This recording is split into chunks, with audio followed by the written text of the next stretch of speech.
చేస్తున్నాను. కొద్ది నిమిషాలు దేవుని వాక్య భాగాన్ని మనం చదువుదాం. చూడండి, హెబ్రీలకు రాసిన పత్రిక 11వ అధ్యాయం. హెబ్రీలకు రాసిన పత్రిక 11వ అధ్యాయం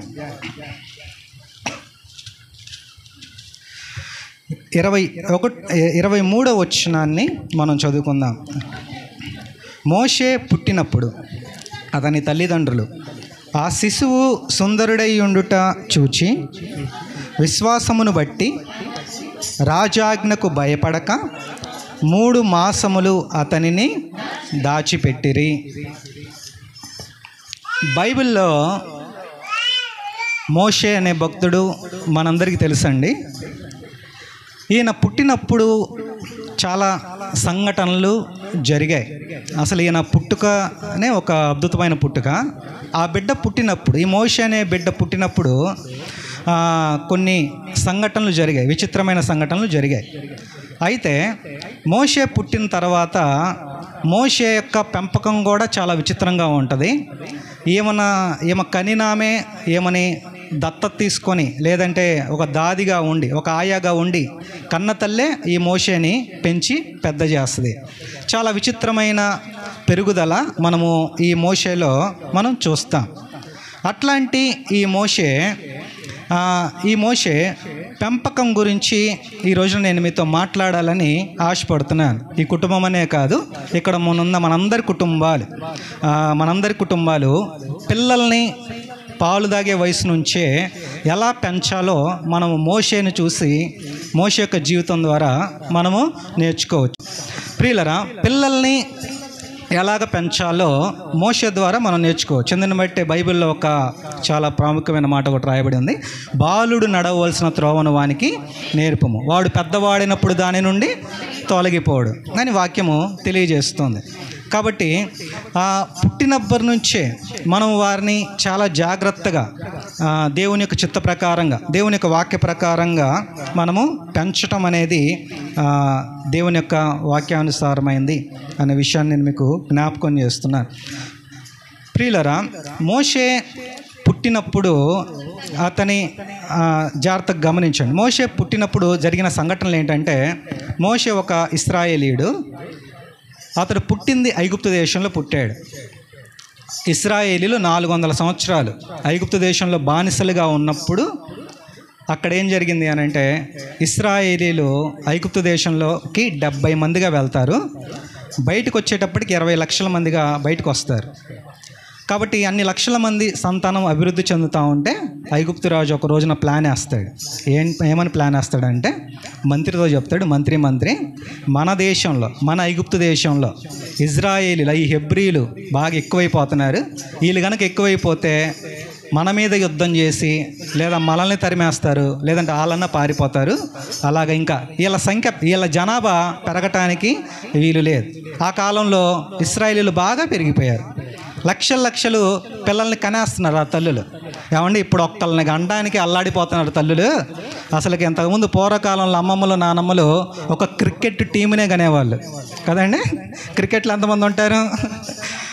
11 మంది ఉంటారు. 15 మందిని పెడతారు, 11 మంది గ్రౌండ్లో ఉంటారు. ఒక క్రికెట్ టీమే. ఒక్కొక్క ఇంట్లో ఒక్కొక్క క్రికెట్ టీం ఉండేది. అన్నీ నార్మల్ డెలివరీలే. ఇప్పుడు 5 ఎక్కువ. ప్రియులరా, అలాంటి జీవన విధానంలోనికి మనం వచ్చేసాం. అసలు ప్రెగ్నెంట్తో ఉన్న వాళ్ళు మీరు గమనించండి. అంతకుముందు 10 మందిని కన్నా వాళ్ళు చాలా ఆరోగ్యంగా ఉండేవాళ్ళు, సంతోషంగా ఉండేవాళ్ళు. ఇప్పుడు ఒక్కళ్ళని కూడా, మొన్న మా ఫ్రెండ్ ఒకటి చెప్తున్నాడు, వాళ్ళ ఆవిడ ప్రెగ్నెంట్ అయితే 4వ నెల 5వ నెల పుచ్చకాయ మోయొద్దనిందంట డాక్టర్ అమ్మ. పుచ్చకాయ మోయొద్దని ఈడే వెళ్ళి ఆ పుచ్చకాయని ఫ్రిడ్జ్లో పెట్టి మళ్ళీ దాన్ని, అది కూడా ఫుల్ పుచ్చకాయ కాదు, సగం పుచ్చకాయ అంటే అలాగా తయారైపోయారు. అలాంటి నేటి సమాజంలో మనము వచ్చేసేసాం. అయితే మోషే కాలంలో ఒక్కొక్కళ్ళు 10 మందిని కనేస్తున్నారు. అలాగ సంతానాభివృద్ధి మోషే కాలంలో వచ్చేసేసింది. ఇంకా రాజు అన్నాడు, ఇలాగా అయ్యేది లేదు, మనం ఏం చేద్దాం అని అంటే, మగపిల్లలు పుడితే చంపేద్దాం, ఆడపిల్లలు పుడితే బతకనిద్దాం. ఇది భలే ఉంది కదండి వెరైటీ. మనోళ్ళు ఏం చేస్తారు ఇప్పుడు? ఆడపిల్ల అయితే తెలుసుకొని మరీ తీసేస్తారు, మగపిల్లోడైతే అప్పుడు ఉంచుకుంటారు. మనం అనుకుంటాం కానీ మగోళ్ళు అని జాగ్రత్తగా గమనించండి. ఎవరికన్నా ఇద్దరు ముగ్గురు మగపిల్లలు ఉన్నారా, మీ పరిస్థితి చాలా దారుణంగా ఉంటుంది. వాడు చూడ్డు ఈడు చూడ్డు, ఇద్దరు కొట్టుకొని ఇంట్లో నుంచి తరిమేస్తారు. ఒక్క ఆడపిల్లన్న ఉన్నా కొంచెం ఏదో చూసుద్ది, పోయేటానికి ఆ పిల్ల ఇంట్లో ఉండొచ్చు. కానీ ప్రియులరా, ఇక్కడ మనం చూస్తే భలే వెరైటీగా ఉంటుంది. మగపిల్లల్ని చంపేయండి, ఆడపిల్లల్ని ఉంచండి. ఇది ఇలాగ అవుతుంది పరిస్థితి. అలాంటి పరిస్థితులలో ఆ కాలమందు అపోస్తుల కార్యం 7వ అధ్యాయంలో మనం ఒక మాట చూస్తాం. స్టెఫను ప్రసంగంలో అపోస్తుల కార్యం 7వ అధ్యాయంలో ఒక మాట చెప్తాడు. అపోస్తుల కార్యములు 7వ అధ్యాయము 19వ వచనం నుండి చదువుతున్నాను చూడండి. తమ శిశువులు బ్రతకకుండా వారిని బయట పారవేయవలనని మన పితరులను బాధ పెట్టెను. ఆ కాలమందు మోషే పుట్టెను. ఏ కాలమందు పుట్టాడంట? ఆ కాలమందు అంటే వాళ్ళు బాధపడే కాలమందు పుట్టాడు, వాళ్ళు దుఃఖంలో ఉన్న కాలమందు పుట్టాడు, వాళ్ళు చీకటిలో ఉన్న కాలమందు పుట్టాడు, రోగాల్లో ఉన్న కాలమందు పుట్టాడు, బానిసలుగా ఉన్న కాలమందు పుట్టాడు. వాళ్ళ పరిస్థితి బాగలేనప్పుడు పుట్టాడు. ప్రియులరా, అలాంటి జన్మలు కొన్ని ఉంటాయి. కొంతమంది పుట్టినప్పుడు కుటుంబ పరిస్థితులు మారిపోతూ ఉంటాయి. దేవునికి స్తోత్రం చెప్దామా అండి? హల్లెలూయా. కొంతమంది వివాహాలైనప్పుడు కూడా కుటుంబంలో చాలా మేలులు జరుగుతూ ఉంటాయి. నాకు పెళ్ళైనప్పుడు అండి,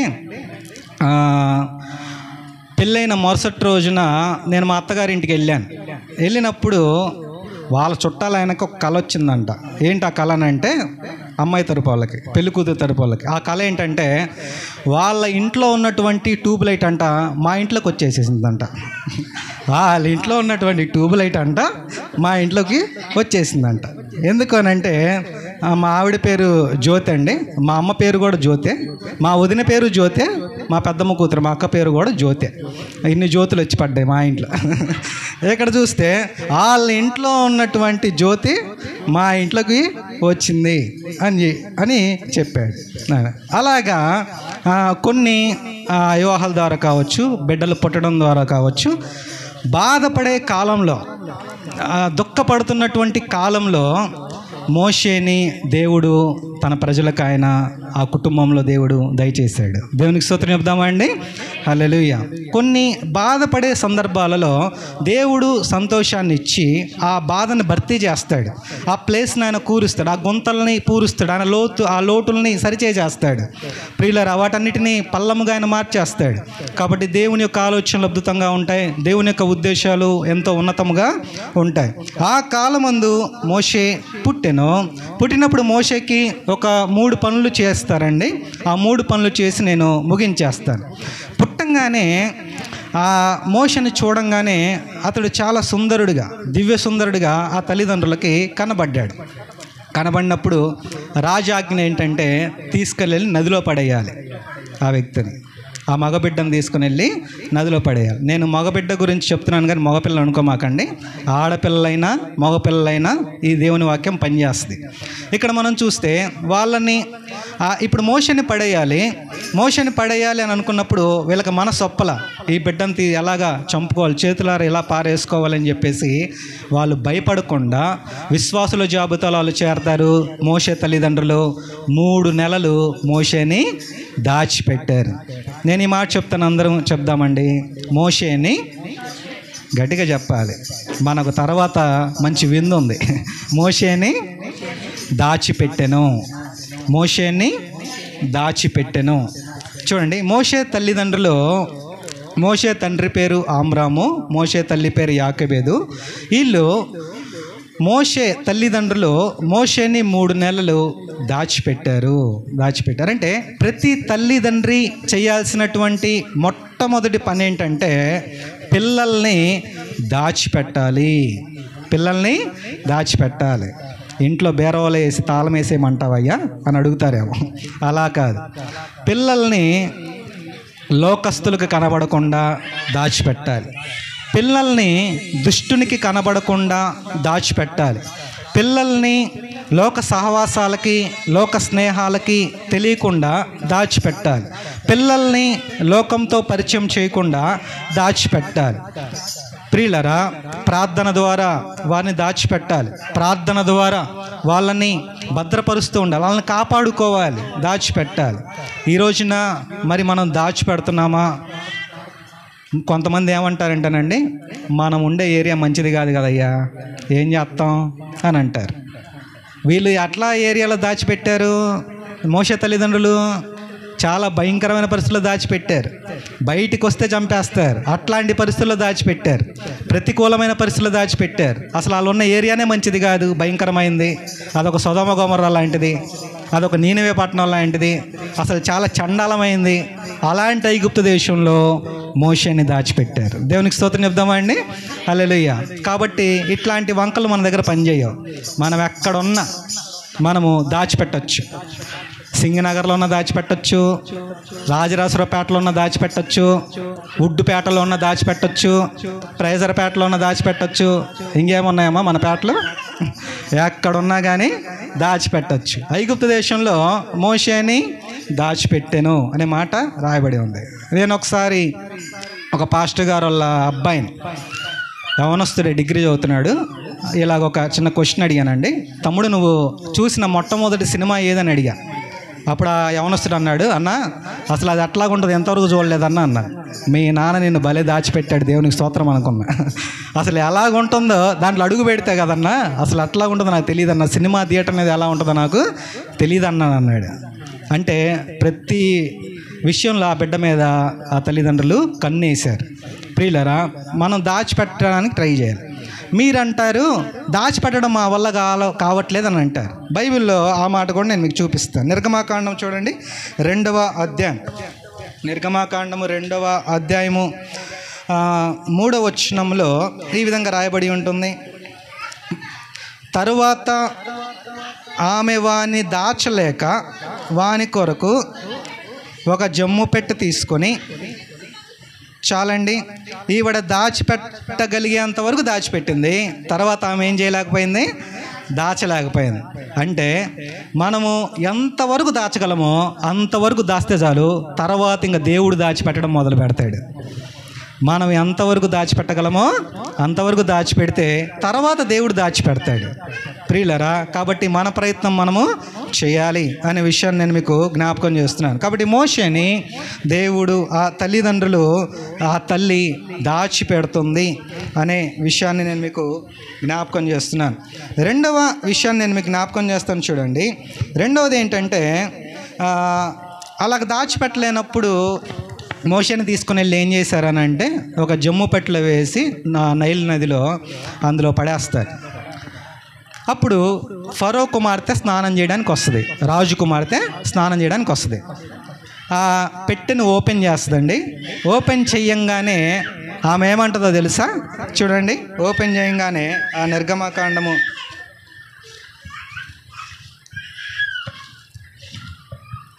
2వ అధ్యాయం 6వ వచనం చదువుదాం ఒకసారి.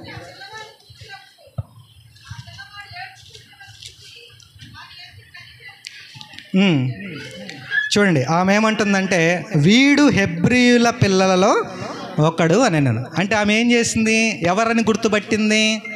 హెబ్రీయుడని గుర్తుపట్టింది. ప్రియులరా, అంటే మోషే తల్లి ఏం చేసిందని అంటే, ఆ పిల్లవాడిని వాడు హెబ్రీయుడు అనే ముద్ర వేసింది. వాళ్ళు హెబ్రీయులను ఎలా గుర్తుపడతారంటే, ఆ 8వ రోజున సున్నతి చేస్తారు కాబట్టి హెబ్రీయుడని గుర్తుపట్టింది. అంటే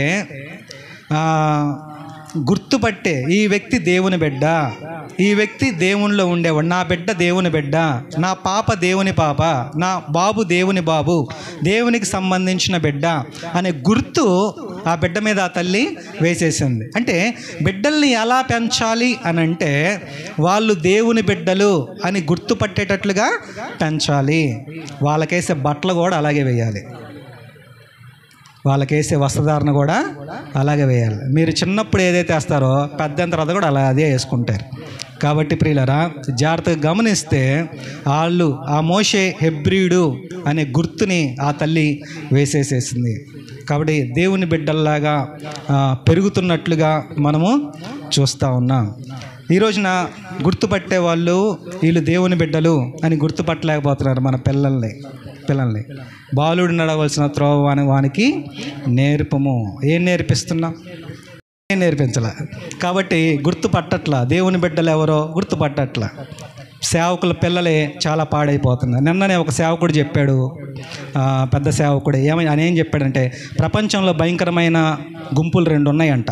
ఒకటి నక్సలైట్ గుంపు, రెండోది పాస్టర్ పిల్లల గుంపు అన్నాడు. చాలామంది వాళ్ళే పాడైపోతున్నారు, పెంచలేకపోతున్నారు. గనుక ప్రియులరా, మనము దాచిపెట్టాలి. మనము వారు దేవుని బిడ్డలని గుర్తు వేయాలి. వాళ్ళు స్కూల్కి వెళ్ళినా, కాలేజీకి వెళ్ళినా, వాళ్ళు సమాజంలో వీధుల్లో తిరుగుతున్నా, ఆడుకుంటున్నా వాళ్ళు దేవుని బిడ్డలనే ముద్ర వేయాలి. బాలుడు సైతము తమ నడవడిని మంచి శుద్ధమైందో కాదో తన చేష్టల వలన తెలియజేయనని బైబిల్లో రాయబడింది. ఆఖరి మాట చెప్పి నేను ముగించేస్తాను.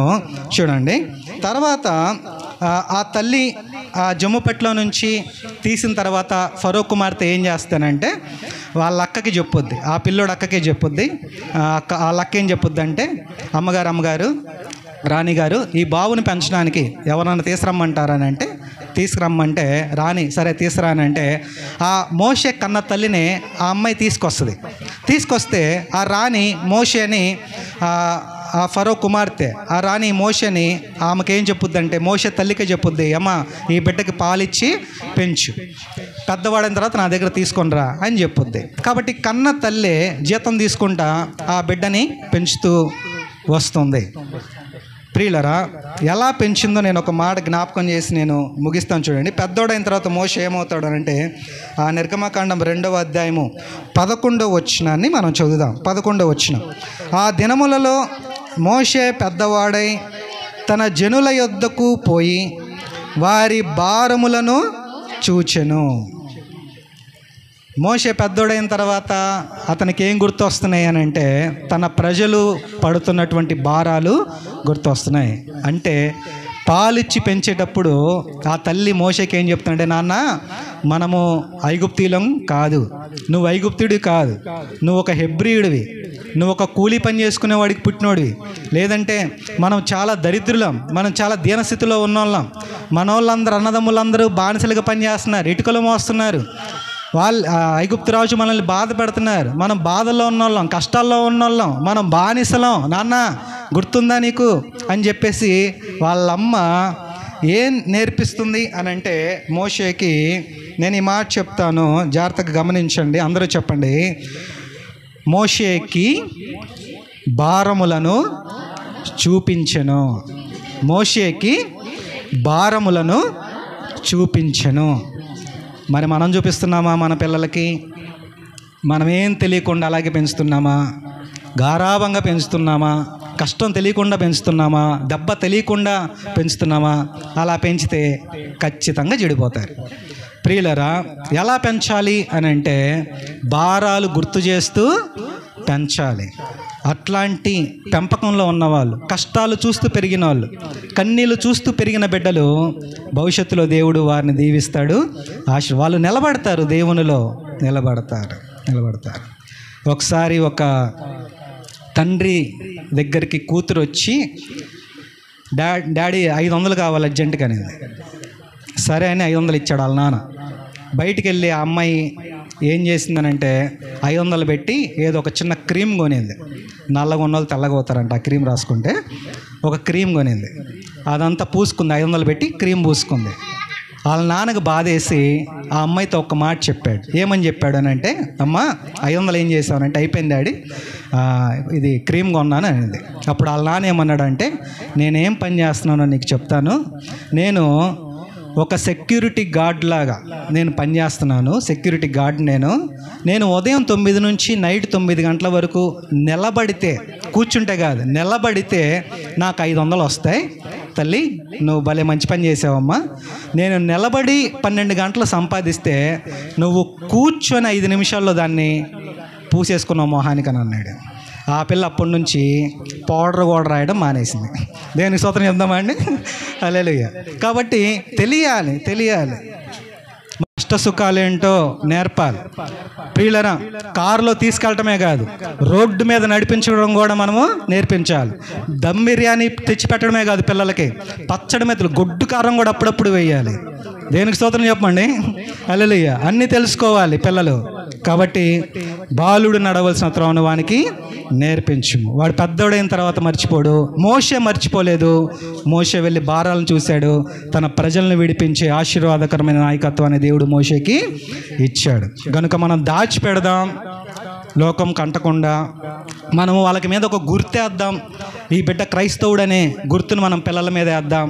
వాళ్ళ వస్త్రదానంలో కానీ మాటల్లో కానీ జాగ్రత్తగా పెంచుదాం. ప్రియులరా, అలాగే వాళ్ళని మనము మన కష్టాలు తెలియజేస్తూ భారాలని మనము చూపిద్దాం.